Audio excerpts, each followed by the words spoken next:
is Girls Stop Playin', a weekly show that empowers Black women to stop playing with their potential so they can live a life that they love. I'm Coriel, your favorite homegirl, and I'm on a mission to help Black women make the money and get the honey. You can have it all as long as you're willing to work. This is the Girls Stop Playin' podcast. I'm your favorite homegirl, Coriel, here to encourage you to stop playing with your potential and start working for what you want in life and in love.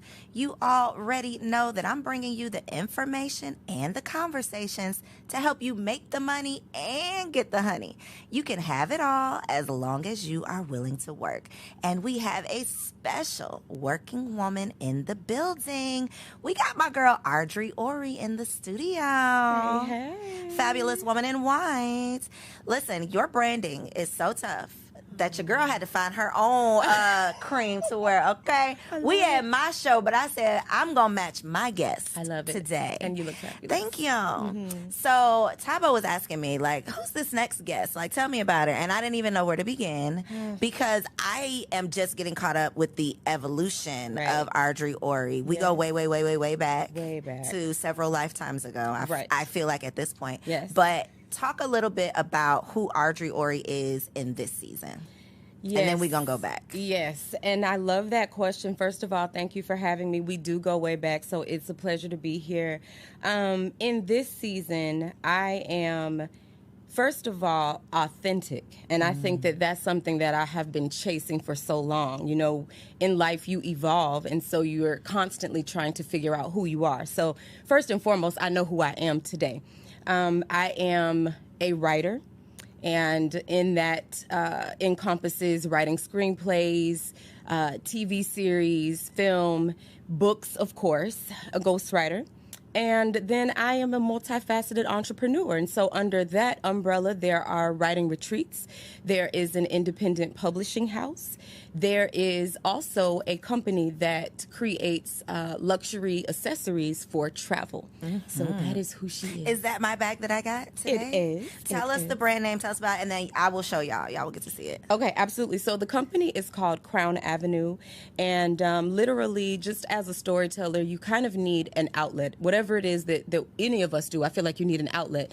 And so for me, that became designing pieces so that when I had a fabulous way to store my laptop, or when I was going to meetings, I needed to have multiple pieces, but I wanted something that was aesthetically pleasing and cohesive, statement pieces, but also functional. So I started that company during COVID, actually just sketching bags, and then it expanded into pieces for travel.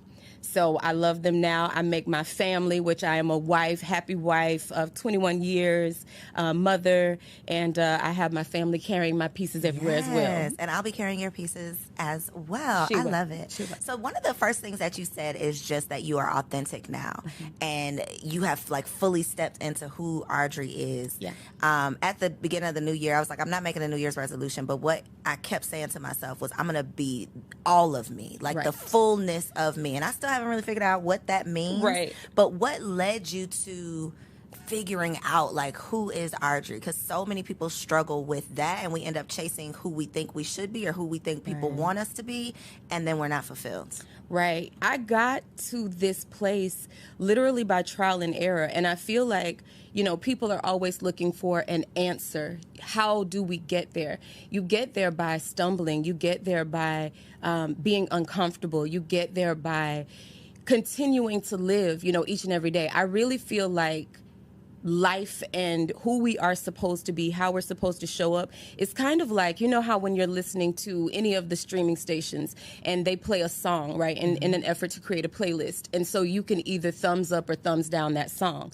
In life, we have to thumbs up or thumbs down experiences. We have to thumbs up or thumbs down people. We have to thumbs up or thumbs down energy. And so when we do that, we get closer each and every time to cultivating the playlist of life that makes us happy, that brings us joy, that gives us, you know, exposure to the experiences that we really should be having. So what did life look like before you came to this conclusion, or before you got to this space? Like, what did inauthentic, is that the right word? What did inauthentic Ardre look like? You know, I was really trying to be And this is a term that I've been using with one of my clients. I, too, had the perfection plague. And I think that as Black women particularly, we attempt to wear so many hats. You know, you and I both know there was a season where the term boss was like the buzzword, like you need to be a boss. And now we're in this space of giving ourselves permission to live soft lives, whatever that means, however we define that. We're in a space now where we are not glorifying struggle. We're not glorifying hustle and how hard you can work, because we understand that those things have been detrimental to us. That language has subtracted to our life's experience, from our life's experiences. So I think it's really important that we understand it is okay for things to have ease in them. Does that mean that life is going to unfold in an easy way? No. Does that mean we don't have to work for things? No. But it is okay for things to come with ease. And when things don't come with ease, we should question if that is for us, if we should be in relationship with that person, if we should be at a specific place of employment, because things are supposed to flow and we're supposed to find that flow and go along with it as opposed to upstream. So prior to Ardre Orie, the multi-hyphenate entrepreneur extraordinaire, you were in the classroom. Yep. What was your girl stop playing moment that said, there is something more out there for me and I got to figure out how to get to it? Do you remember what that was? Absolutely. So I got my bachelor's, master's, and my specialist in education, right? Sally Mae. Somebody find her. Anyway. Hack her. Y'all be hacking everybody else and they took out these Find Sally, right. So I did that. I kept searching. You know, I feel like we all have this tugging. Everyone has it. When you aspire to more and you're being called to more, something will tug on you. You will not be comfortable. And so I was not comfortable in the classroom because I felt like I needed to touch more people. So I left the classroom and I began to work more with the teachers. And then I felt like I needed to touch more people. And then I became an administrator, an assistant principal, and I felt like I needed to touch more people. And so I knew that, but I was still going along the path that I felt was safe. And that safety was just a career track. So you become an assistant principal, then you're going to be a principal. Maybe you'll go downtown. Who knows? But for me, when I got pregnant with my second daughter, I was very sick. Seizures, passing out, you know, all the things. And I was still attempting to work because, you know, you got to hustle. So because you're a strong black woman. Strong black woman. Like, you got to get it. So I remember I passed out at a training. And one of the administrators said to me, you know, I think you need to go home. And I was pregnant. And I said, no, you know what? I think I should finish, because I felt like that was one of the requirements for me to advance in my career. Let me finish the training and then I'll go home after that. I was passed out. They called 911. Like, what was there for me to finish? It was just asinine to think that that was the mindset, but it was. So when I was really sick, I was home. I had to be on bed rest. And during that time, I was able to hear from myself. And I was like, something is really, really wrong. Number one, I had already raised a daughter where I'm in the education system, and I used to have a bed that I would make for her in my office because that is how late I would stay. She was the last child to be picked up when she was in daycare. She would literally be sitting there, and I could see the welling in her eyes because she was uncomfortable. There were so many sacrifices that she had to make as a result of me trying to be there for other people's children. And I thought something is really wrong with this. So I talked to my husband and I said, you know, I don't want to put our next child through this. What are our options, right? And so we talked about the options. And my husband actually told me to do what I'm doing right now to become a writer. But I got so sick that I couldn't go back. And then he got a job opportunity in Atlanta.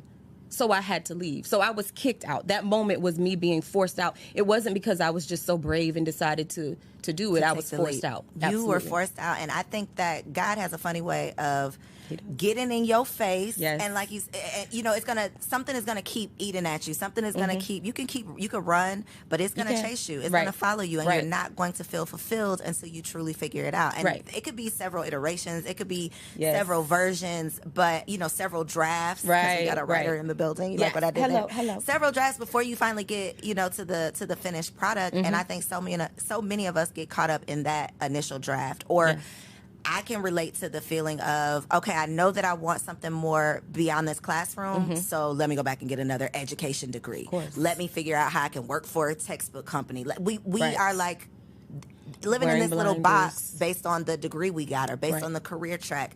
And Right. so, you know, I hate that it had to be those circumstances literally that set you down. Yes. But I love that you got the opportunity to hear Yes. from yourself, I did. because that's one thing that most of us don't have. Like, we don't have the luxury to Right. just sit Right. and think and hear from ourselves, Right. hear from God, get the plan. Yes. And that's a lot of times why we end up just kind of spinning our Spiraling. wheels. Yes. So I wanted to know how your husband has evolved with this new evolution, but you kind of answered a little bit, because you said, like, he saw you when you couldn't see you, so he did. told you, "Sis, this is what you need to do" way did. back then. He did. But a lot of times when your husband doesn't marry the entrepreneur, sometimes he doesn't know how Yes. to handle the entrepreneur. So Right. what has your marriage, like, how has your career impacted your marriage? Right. Very much so. Very much so. Like, first of all, he said, you know, why don't you just write? And I was like, that's crazy. Like, you know, you can't make money doing that. Why would I do that?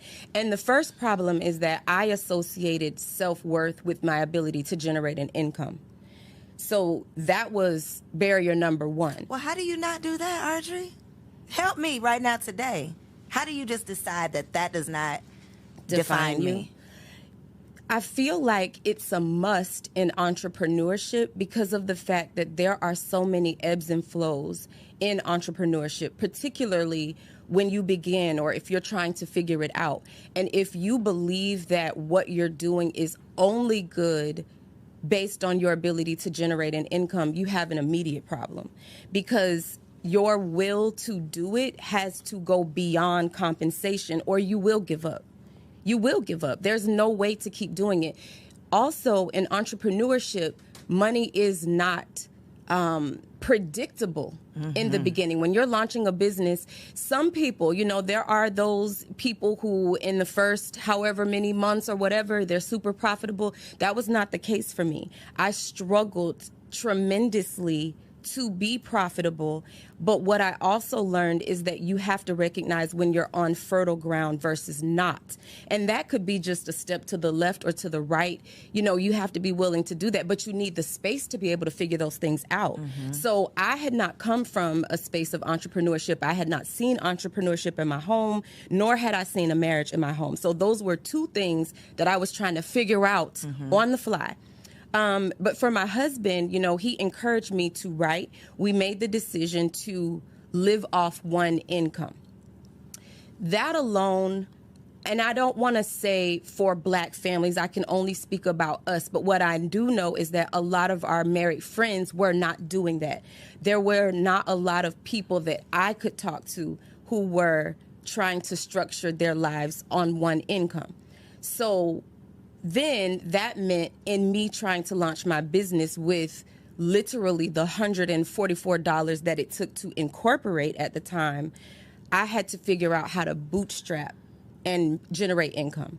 And that was very challenging for me because emotionally I felt like I wasn't contributing. Although I was a full-time mother, I still to this day cook 3 meals a day in my home. Still 3 meals a day, doing all the things that I believed, trying to figure out how to be a wife, trying to figure out how to communicate effectively, trying to understand what men actually need and not having that information to begin with because there was no training. So that's why I'm glad you do what you do. So it was a lot. But one of the things that I did have to fight for and that I encourage anyone, male or female, woman or man or whatever way you associate, is to make sure you find whatever it is that you want your identity to be, because that gets lost in translation of the roles that could be traditionally pulled together. So for me, that looked like I would sometimes fly out on a Friday. I would cook 3 meals a day, stack them up, right? So they wouldn't miss me per se, cook them all up, and then I would fly from Chicago to Atlanta. We had moved to Chicago. Fly from Chicago to Atlanta to be able to come here and do work because a lot of my clients were here. That wasn't really something my husband was like, yeah, I just want you to get on the plane and fly. I would fly to LA and catch a red eye and then try to come back like within 24 hours trying to generate business. That's not really something that your husband is like, yes, go do that. But I fought to do those things because I felt like they were necessary to grow my business. In the end, it worked. How did you not deal with, or I know you dealt with it, how did you work through mommy guilt and wife guilt?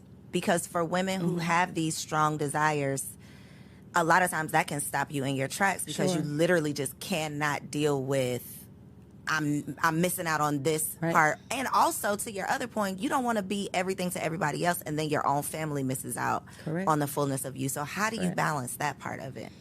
I think that coming up with non-negotiables within your home are helpful. Cooking was mine, right? They expected me to cook.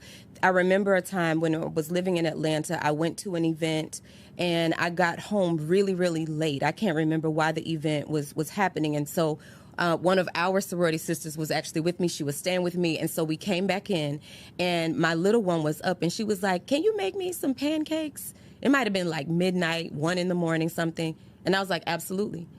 And my line sister was like, are you crazy? You're going to cook pancake? And I was like, yes, because that's one of the things that I am responsible for is to make sure that the family has food. So I did it. So that was, I think having non-negotiables is key, but it's not going to ever be perfect. I don't think that you can walk or be called in purpose without someone not feeling like they're getting what they are supposed to have. And now that one of our daughters is 20, she and I have conversations regularly, and she says to me, I was there for every single one of your phases, and I remember every single one of them, and I felt every single one of the businesses you tried to launch. I felt when you were unhappy. I felt when you didn't, have a good interaction. I felt all of that. And it stings a little bit because I feel like in some way she's saying the same pain that you experienced, I did too. And it hurts. But that's the reality of it. But what were we just talking about? Talk about Miss Mamas. Where is Miss Mamas right now? Miss Mamas is in Amsterdam living her best life. After she got her international business degree? Now, I'm not saying she wouldn't have did that if you hadn't done this, but I'm willing to bet that watching Mama get it out the mud and figure it out, because one thing that we have in common, baby, we're going to try it.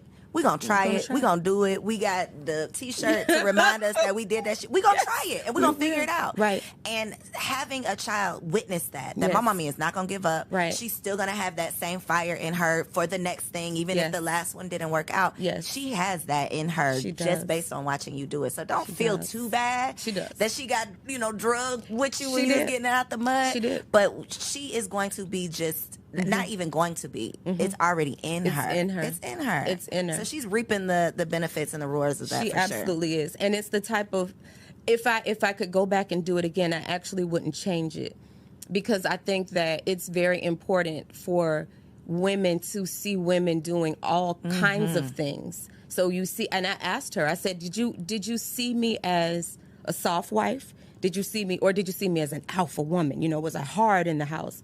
And she said, no, I always saw you as a soft wife. You let daddy be a man, and you were always his wife, and that's what I witnessed. And that made me feel good. So I'm all right. So what does that look like to you, in your opinion, and like, what do you want that to look like for your daughters? Because I already know, Ardre, somebody is gonna watch this and they're gonna be like, cooking 3 meals a day, who are making meals at midnight? It was this clip going around social media of like, if your husband asked you to cook for him at 2:00 in the morning, would you get up and do it? And it was just this whole thing about it. So I know somebody watching this is gonna say what they're not gonna do. Right. So what do you think showing up as a wife looks like with your 21 years of experience? And obviously everybody's version looks different. Sure. But what is your advice, and what do you hope your daughters take away from watching you be a wife? So the first thing that I will say, and I think that this conversation is actually very much embedded in a book that I'm writing. The conversation surrounding sex and intimacy from Black mothers to Black daughters, I don't know how often it happens. I think a lot of times, as mothers, we want to protect our daughters. We want our daughters to be virtuous, and we want them to make sound decisions. But withholding information and withholding our experiences, I think, can compromise how enlightened they are when they go into their own relationships. So the first thing I will say, you know, as a wife with a husband, is that sex and intimacy... Look in this camera right here. This your camera. Sex and intimacy is a non-negotiable. It is not something that is to be withheld. It is not something that is used to get what you want. It's not a means to an end. It is literally the oxygen within your relationship. Not the only way you can breathe, but is the oxygen in your relationship. So that's one. I got to ask you a question there, Ardre. Same thing with the cooking. Yep. Do you feel that sex is a duty in the way of, if my husband, if I got home from this event late, I done had a crazy, terrible day, and I really am just tired as hell, but I came home to my husband and now he wants to have sex. Do you feel that it is I feel like duty is just not the appropriate word, but do you feel like, yes, I'm going to have sex whether I really feel like it or not because this is my wifely duty, or do you feel like I'm going to catch it in the morning? We can get a quickie in when I wake up. Well, I think that there are lots of ways to approach it. You know, one of the things is that I feel first and foremost, I came into marriage without all the information. Had I known ahead of time how important that was, I think that my mindset would have been different. So over time, I've had to have a mindset shift. I now understand that it is not about doing it as a duty, because your husband doesn't feel wanted, needed, desired when you're doing it as a duty. He wants you to be excited about it and to be thrilled. And so I would definitely approach it from a perspective of, I'm here to have quality time, you know, with the person that I love. I also look at it as though the lights are on. There's food in the refrigerator. I'm not worried about what's going to happen. And he doesn't get to choose when to make sure the lights are on. He doesn't wake up in the morning and say, well, you know what? I don't feel like going to work today. So, you know, if we don't have any food, it'll be all right. He doesn't get to choose. He doesn't get to choose and say, well, I'll just see about that in the morning. He's working. You know, he's making sure that our foundation is set. So I feel that I'm happy, I'm honored to do the things that will make him feel good about what he's doing out in the world. Come on, wife of 21 years. So you little young single girls out there talking all that shit about what y'all not gonna do? That's why you still single. So raising your daughters with this in mind, we don't have these conversations in the Black community. Right. To your point, it's like, don't stay away from the little boys. Don't bring no baby up in here. Right. And that's where it usually ends. Right.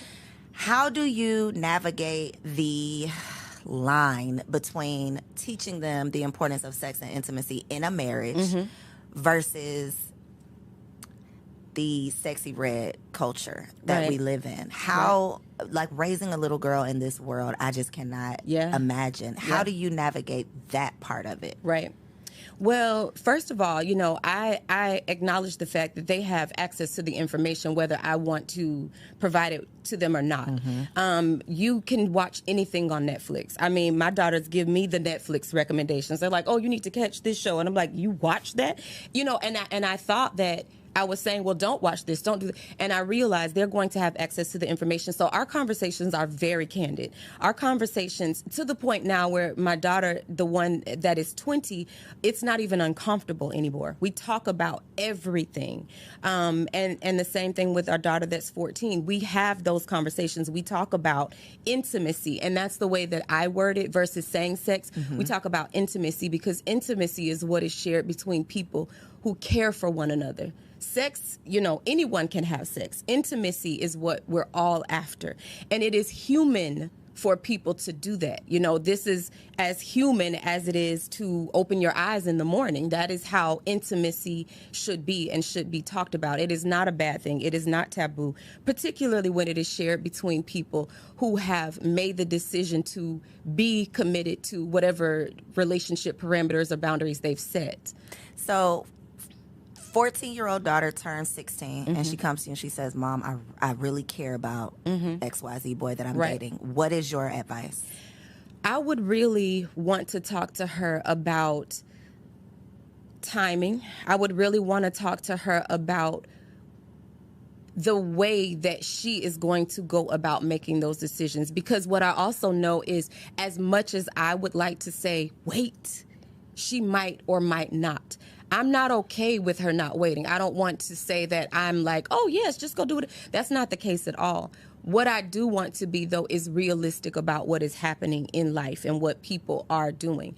We also are a family that is rooted, we're rooted in our spirituality. So we go back to that. We read together. We go to church together. We talk about all the things.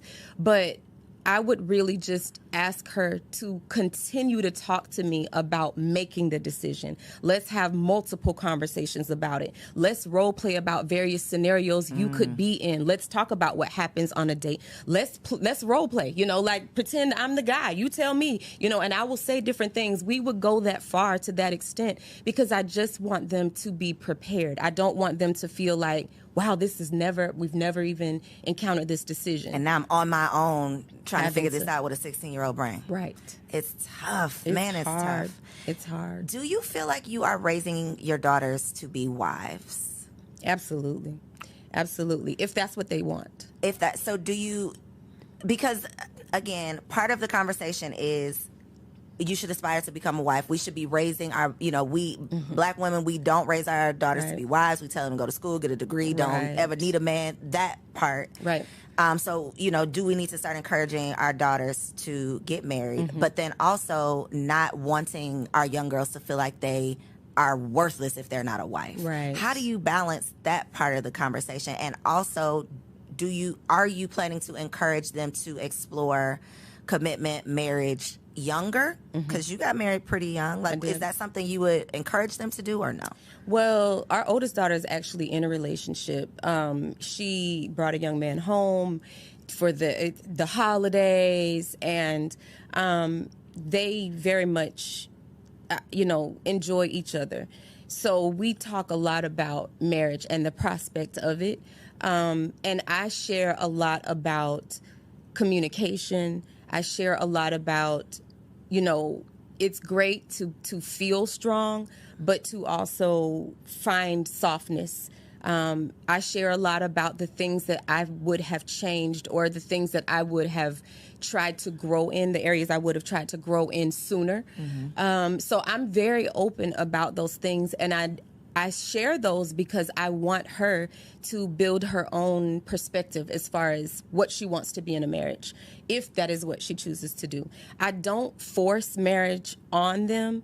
I just want them to find happiness. I share with them that, their father and I are companions. I love having someone to do life with.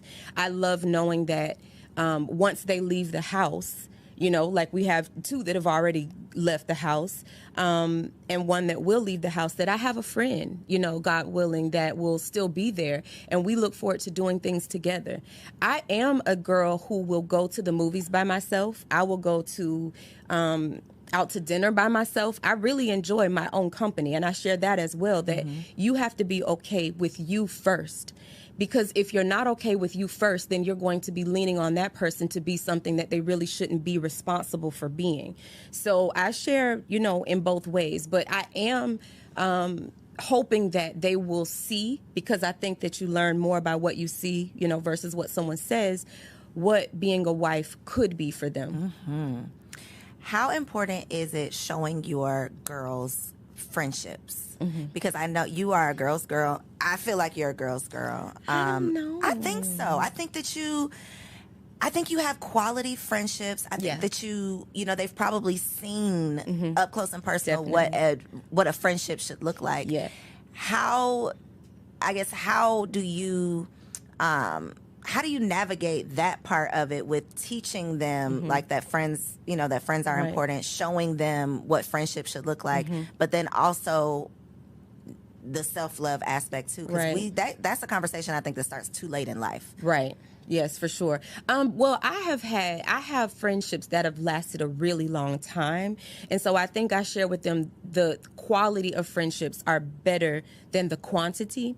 But when I said, I don't know, I think for me, navigating friendship and marriage was really hard for me. Ooh, let's talk about it. Okay. You mean balancing the two? Yes. So when I got married, I was very young, and I was in the phase where people were just getting engaged, but I already had children. And so in order for me to be present, I couldn't go to a lot of the bridesmaids events and bridal showers and baby showers and girls trips. I missed a lot of those. And so I feel like there was a period of time where I didn't show up for my girlfriends. I really didn't. And I didn't know how to do that. I didn't know how to be fully present at home and fully present for friends. I was not good at balancing that. In addition to that, I was pursuing entrepreneurship very hard. So that meant any free time that I had outside of my family, I felt like the only way I could justify not being with them was working. It wasn't like, oh, I'm going to go fly to LA to go hang out with the girls, but I'm leaving my small babies and my husband. That just didn't add up to me. I'm still not the girl who's like, let's do a girls trip. I was coming around to a girls trip question. I'm not. Is it your personal preference? I don't prefer girls trips, or I have guilt with leaving my family. I have guilt with leaving my family. I love my girls, and I do now. I'm literally in a season of what I refer to as I'm making up with to everyone, right? I call all my girlfriends. I'm like, hey, what do you need me to show up for? What is it? Call me. I'll be there, because I'm now in a season where I can do it. My kids are stable. My husband is stable, and I'm stable. I was not stable back then. I was trying to figure it out. I was just on shaky ground, and so I could not show up. I just didn't have the capacity. And I had that conversation with all of the people who are very important to me to help them understand that it wasn't that I didn't want to come. I didn't have the capacity, and I felt very guilty because I was pursuing this business that required so much of me. So now, and I had that conversation with my daughters as well. And I said, hey, you remember this one, this one, this one? I'm going to this for that person. I'm going to this. I'm flying out of town. I'm doing whatever you want me to do, because I can. But I couldn't before. And I think we need to give people grace. I'm still not the friend that talks on the phone. If I have free time, I'm talking to my husband. If I have a free moment, I'm checking in with my kids, my mom, who needs me in this season. So if you need me, I will show up, whatever it is that you need. But I'm not calling you every day. And please don't call me every day. No, either. And if we can do by text, that's great. Yeah, you are me, Ardre. Okay, so we probably not girls. Yeah. It is very tough managing the transition, especially when the transition to mother and into marriage happens close. Same time. It's really tough. It's tough on you as the person making the transition, and then it's tough on the people who were used to the old version of you. And there is a lot of guilt associated with it. You feel bad about it. They're mad at you. You don't know what to do because you don't know what to do. You know, it's new for everybody. Yes. But we don't usually have these conversations. Right. So then when you get into it and you just feel like you're a bad friend, you're a terrible person, but no, you're human. You are becoming a totally different version of yourself, and you got to give yourself grace to figure it out. And hopefully your girlfriends will give you grace too. Yes. You know what? Everybody, all of my friendships are intact. And I literally had one person to say, I love you for acknowledging this. And I am so honored to be friends with the woman you are now, because it took you going through those seasons to be who you are now. And it brought me to tears because it was beautiful. So yes, I was just trying to figure it out. Just trying to figure it out. Yeah. So when you and your husband got married, he had a son. Yes. You have a bonus baby. Yes. What has been over the years, what would you say could be the best advice based on your experience for a woman getting into a marriage with a bonus baby? What's your best advice? You know what? That was so difficult for us because I'm literally someone who doesn't like to share. I'm just not a sharer. I don't like sharing food off my plate. I've never, and that's probably from just growing up in a home where I was the only child in the home at the time. My son, when he was gifted to me, is how I say it, he was 2. So he's 25 now. He's literally my baby, right? But what was difficult for us was communication. How do we communicate in this blended state? And so I took the reins to communicate with my son's mother and told my husband, you just step aside, let us communicate, because I do recognize what happens when women align. There's a difference. And that was a game changer for us, because it wasn't, you know, my husband trying to figure out how to communicate. It was just us figuring out what was necessary and what was needed. And so I think that that is the best advice that I can give. The other thing is, what works for one set of people does not work for the next. I think that blended families are as varied as our fingerprints, and you have to come up with what is going to be effective in your home. Also making sure that you find a way to align the energy. You have a baby who is shifting from one energy exchange to another energy exchange. You have children in one place who are in one circulation of energy, and new energy comes in, and that is a lot. And so finding a cadence is necessary.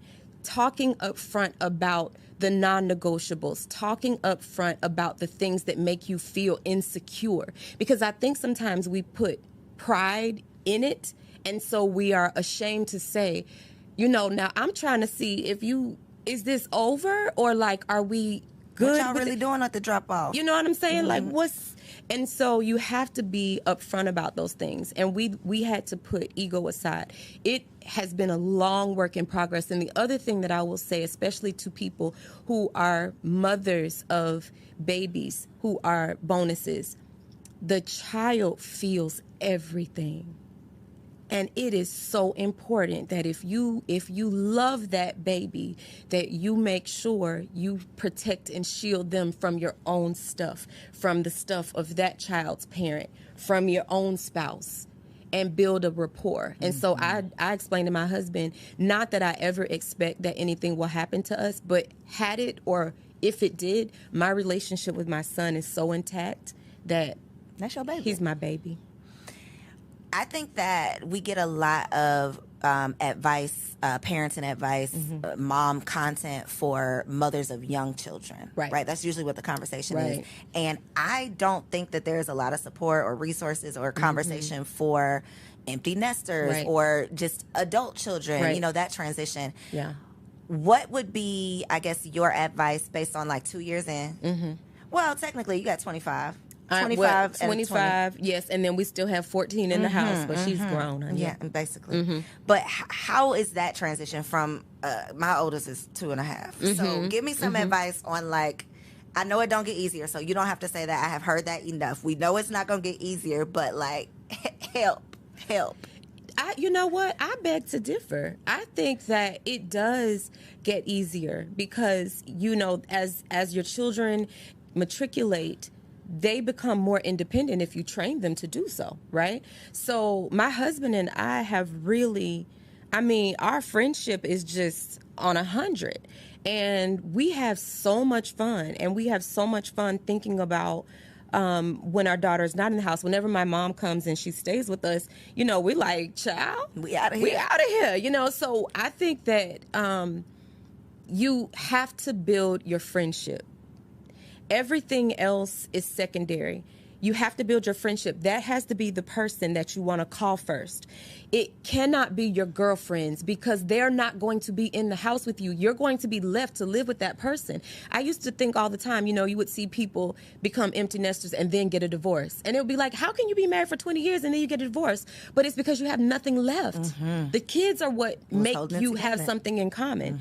And so if you don't work on that relationship, I literally just texted my husband when I was on the way here and I was like, what's up? What's the score? 1 to 10. How's the sex and intimacy meter going? You know what I'm saying? Like, tell me how I'm doing. Yes. Because I'm good. So tell me how I'm doing. Speaking of, what do you think, from an OG wife to a newlywed, what do you think is a realistic goal for intimacy in a week? Right. That is... Come on. Okay. Oh, you're waiting for my answer? Yeah, I'm waiting. I'm waiting on your Okay, answer. well, I'm goal driven as well, because I used to be asking my husband, give me a number. If I can hit the number, then Please, I feel successful. yeah. But he would never give me a number. And I said, I feel like you don't want to give me a number because you feel like if I meet that number that It's gonna be you're going to over. be missing something. Mm-hmm. But, I try, honestly, this is going to sound... I try, honestly, because I heard a podcast recently, and there was a lady, and she said, multiple times a day. I don't know how you, get other things done, but I definitely try to do something, right, daily or every other day.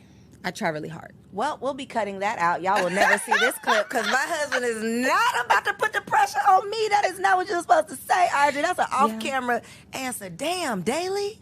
Or every other day. And I said, do something. Intimacy, there are lots of options. I think, too, wives, you have to find variety. And so, yeah, I try. That's not every week. Things happen. My mother just had multiple surgeries. I'm caring for her right now. So, schedules are off. I moved my daughter. Schedules are off, but I try very hard. As a standard, that's what you attempt to do. In my mind. Okay. We're going to shift the conversation. No more marriage talk, no more intimacy.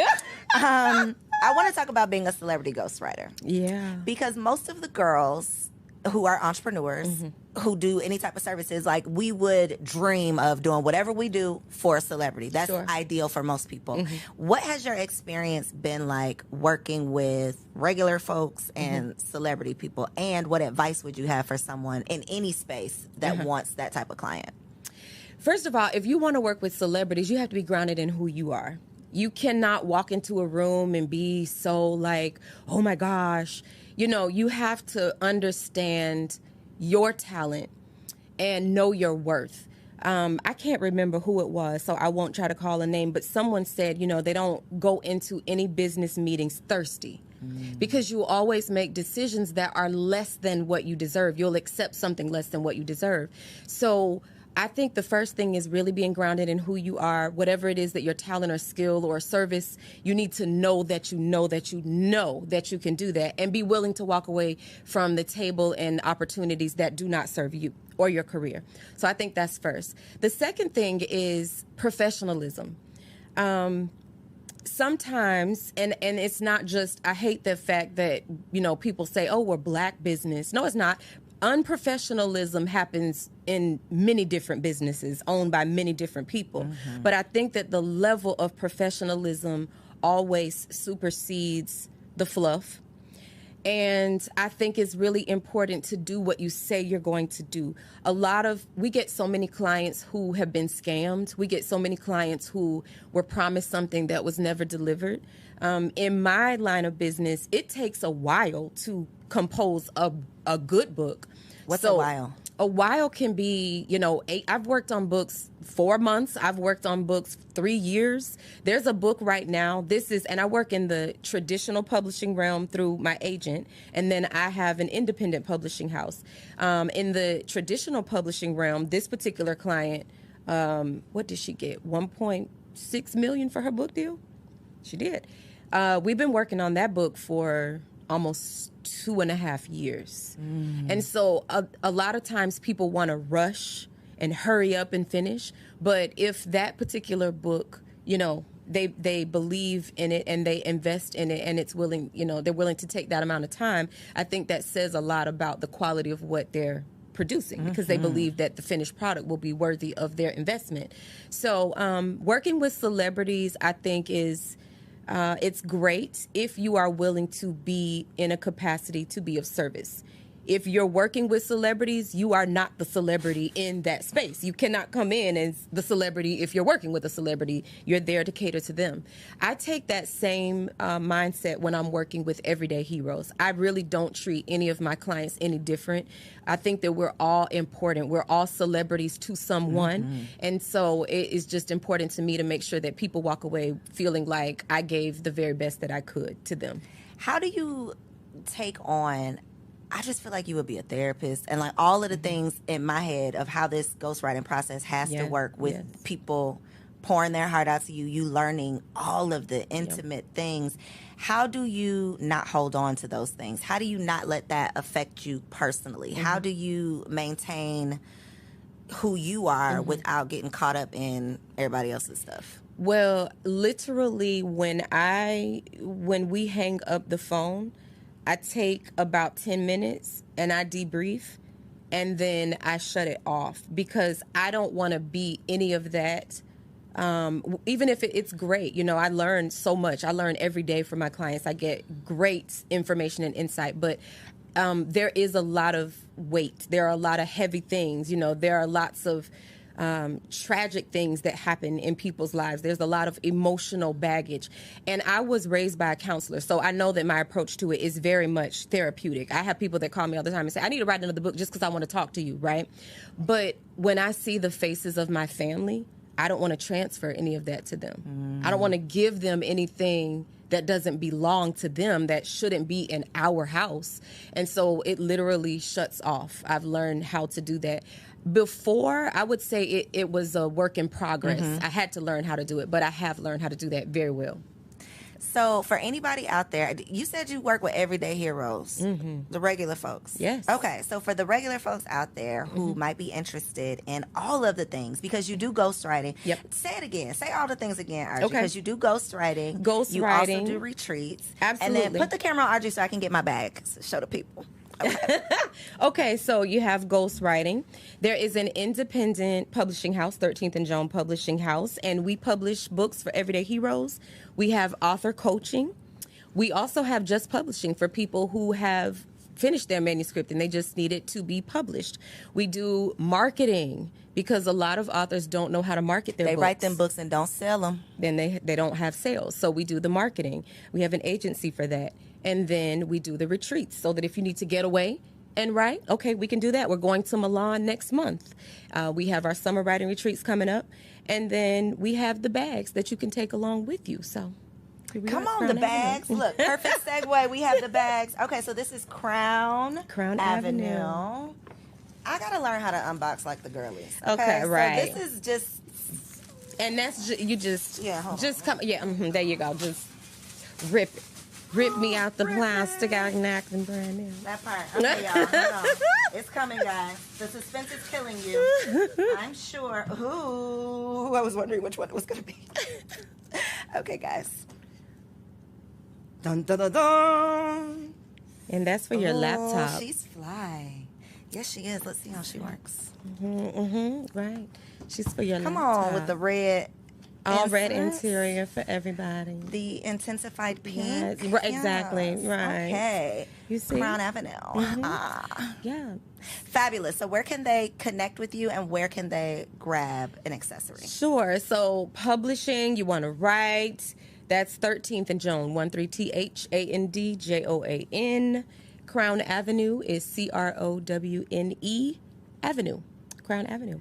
.com. .com. And on Instagram? Crown Avenue. Crown Avenue, and I am Ardre Orie. We'll make sure all of that is down below. I know y'all enjoyed this conversation. Yeah. Be sure to send this episode to a friend, like this video, comment down below, and tell me one thing that you took away. And if you happen to be listening to this podcast on Apple or Spotify, leave your girl a 5-star review.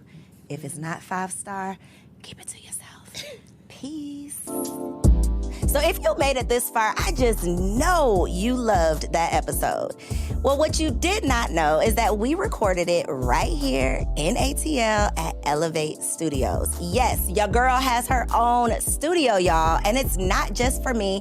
I'm opening it up for you too. So if you have a podcast, if you are a vlogger, a YouTuber, or a content creator, and you are looking for a professional studio to record your content, or you want to hire me and my team to fully produce your content, make sure you check out the show notes below or log on to elevateagency.com.